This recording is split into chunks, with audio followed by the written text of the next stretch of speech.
এক বাঙালি তার এক পাকিস্তানি বন্ধুকে ডিনারে নিমন্ত্রণ করেছে। তো ডিনারে তার বিভিন্ন আইটেমের সাথে একটা আইটেম ছিল কচু। তো কচু দিয়ে প্রথমে সে খাওয়া শুরু করে সেই পাকিস্তানি বন্ধুটা।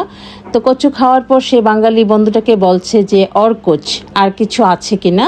তখন সেই বাঙালি বন্ধুটা কি করছে, তাকে আবার কচু দিল। তো সেটা খাওয়ার পর সে আবারও বলছে অর কুছ। বাঙালি বন্ধু তাকে আবারও সেই কচু দিল। নিশ্চয়ই সেই গল্পের কথা আপনাদের মনে আছে। আসসালামু আলাইকুম, কেমন আছেন সবাই? আশা করি ভালো আছেন। আজকে আমি কচু দিয়ে শিমের বিচি রান্না করব, তাহলে দেখে নেওয়া যাক রেসিপিটি।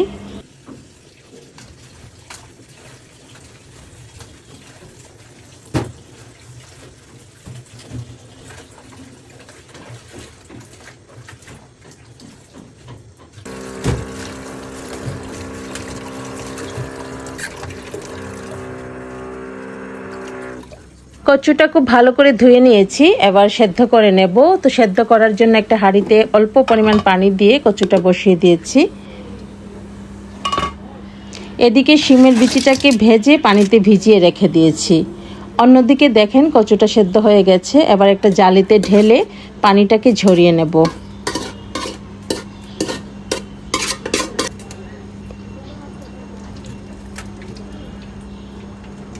অন্যদিকে শিমের বিচিটাকে যে ছালটা ছিল সেটা ছিলে নিয়েছি।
তো শিমের বিচি দিয়ে কচু রান্না আমার শেষ, এবার সার্ভ করব। এই রেসিপিটি যদি ভালো লাগে অবশ্যই লাইক কমেন্ট করবেন।